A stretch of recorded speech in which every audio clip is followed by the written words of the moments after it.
Deuxième droit de réponse. Un autre faux enseignant qui a aussi fait le buzz. Voici ce qu'il a dit. Il dit, on doit arrêter d'être des chrétiens agricoles. Parce que, en ces derniers temps, on doit être des chrétiens sophistiqués. Et voici ce qu'il définit. Il dit, un chrétien qui aime la musique zaïko. Quand il était païen, il aimait la musique zaïko, langa langa. S'il se convertit, il peut toujours écouter ça. Un chrétien qui est DJ dans les boîtes de nuit. S'il se convertit, il peut continuer son travail de DJ. Un chrétien doit aller dans les boîtes. Un chrétien peut aller se faire plaisir.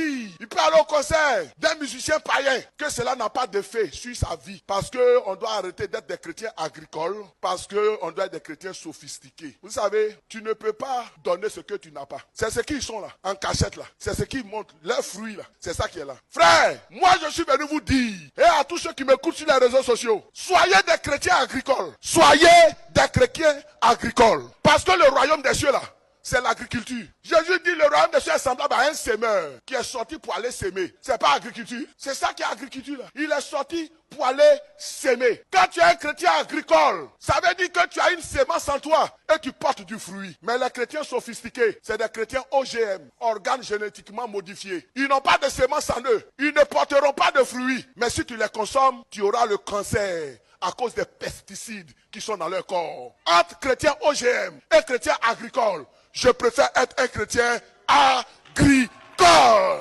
Alors, en ces temps de la fin, combattons ce faux enseignement. Aujourd'hui, priez pour vos enfants. Il y a trop de choses sur Internet. Qu'est-ce qu'il fait là-bas? La promotion de la masturbation, la promotion de l'immoralité des filles qui viennent se déshabiller, qui se vendent sur Internet. Et des personnes âgées, des pères sont connectés.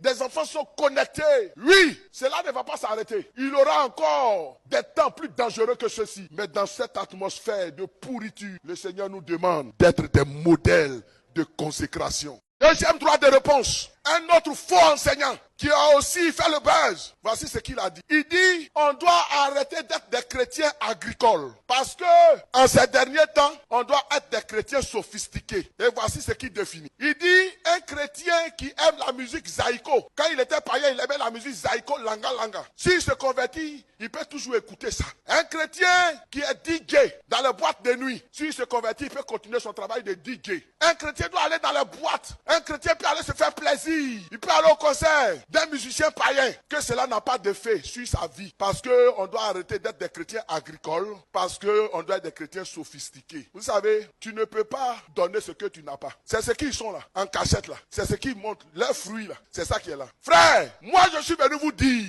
et à tous ceux qui m'écoutent sur les réseaux sociaux, soyez des chrétiens agricoles. Soyez des chrétiens agricoles. Parce que le royaume des cieux là, c'est l'agriculture. Jésus dit le royaume des cieux est semblable à un semeur qui est sorti pour aller s'aimer. C'est pas agriculture. C'est ça qui est agriculture là. Il est sorti pour aller s'aimer. Quand tu es un chrétien agricole, ça veut dire que tu as une semence en toi et tu portes du fruit. Mais les chrétiens sophistiqués, c'est des chrétiens OGM, organes génétiquement modifiés. Ils n'ont pas de semence en eux. Ils ne porteront pas de fruits. Mais si tu les consommes, tu auras le cancer à cause des pesticides qui sont dans leur corps. Entre chrétiens OGM et chrétiens agricoles, je préfère être un chrétien agricole.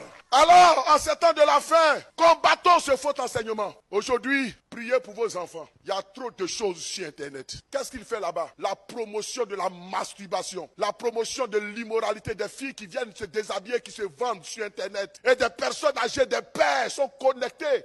Des enfants sont connectés. Oui, cela ne va pas s'arrêter. Il y aura encore des temps plus dangereux que ceci. Mais dans cette atmosphère de pourriture, le Seigneur nous demande d'être des modèles de consécration.